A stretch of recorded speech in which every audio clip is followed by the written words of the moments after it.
People tell me, Brother Zakir, you travel throughout the world. Don't you have problems? Alhamdulillah, summa alhamdulillah. Allah's help. I know many of my colleagues who keep on traveling, they have had several problems. And my appearance, the beard, the cap, and a coat, though I look like a joker, it's a soft target.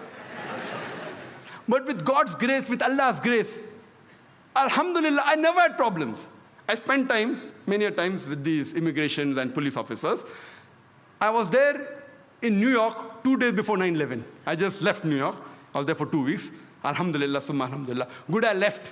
If I'd been there during 9/11, maybe I would be implicated, possibly. I went to London immediately. And last time I was in USA, though I've been invited several times because of my tight schedule, I was in 2003. I'd gone to Los Angeles to receive an award. Immediately, I was prepared that during immigration I'll be interrogated, the way I look. I'm mentally prepared. They asked me, why have you come here? I said, to receive an award. Award for what? Do you belong to a charitable organization? What award are you getting? I said, to serve humanity.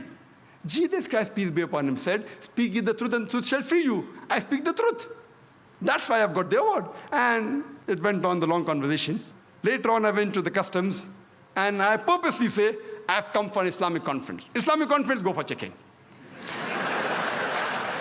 They open my bag, and they see my video cassette. Terrorism and Jihad. And on that cover, there is a pistol. So the custom officer says, that, do you believe in jihad? I said, yes, I believe in jihad. Even Jesus Christ believed in jihad, in striving and struggling. No, I mean, do you believe in fighting? I said, you read your Bible.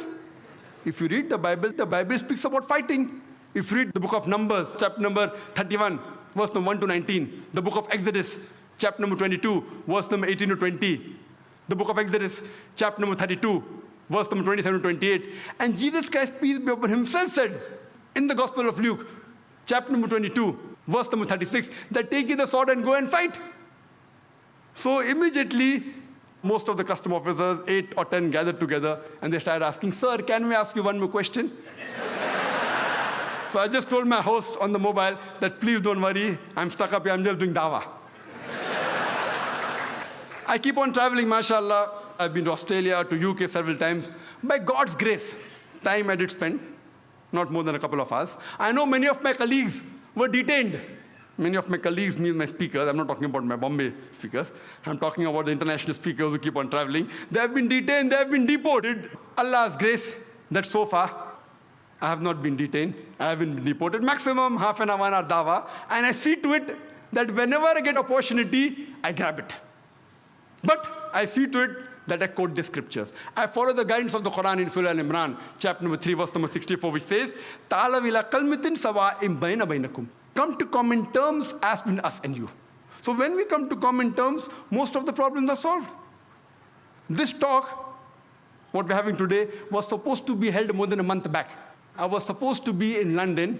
That's why this talk is delayed. And when I landed on the 10th of August on Heathrow Airport, and I received a call from my wife. Zakir, where are you? I said, why? No, are you in the airport outside? What happened? I said, no, we just received information that there are some 21 Muslims arrested who are supposed to do bomb blasts, etc., etc. But alhamdulillah, I had my own camera crew with me. We were 12 of us. All of them, cap, beard, God's grace, we passed through very well. I had my talk in Birmingham. It was successful. Next day, sometimes we go and do shooting. So next day, we went to one of the Jewish graveyards, and we were shooting. Shooting, not shooting, we were recording. We in our lingo, we say shooting means recording on the video camera, just to get stock shot of the city. And we spent a couple of hours in the Jewish graveyard.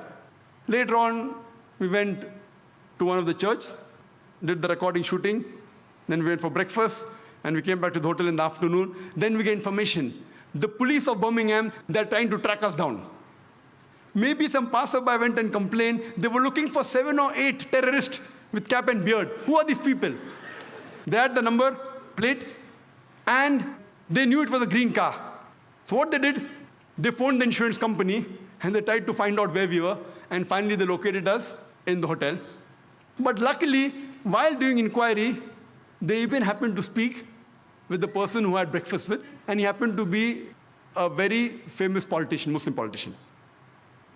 So when the chief of that area, of that police station, spoke to him, that we're looking for these terrorists, he said, what nonsense they're talking?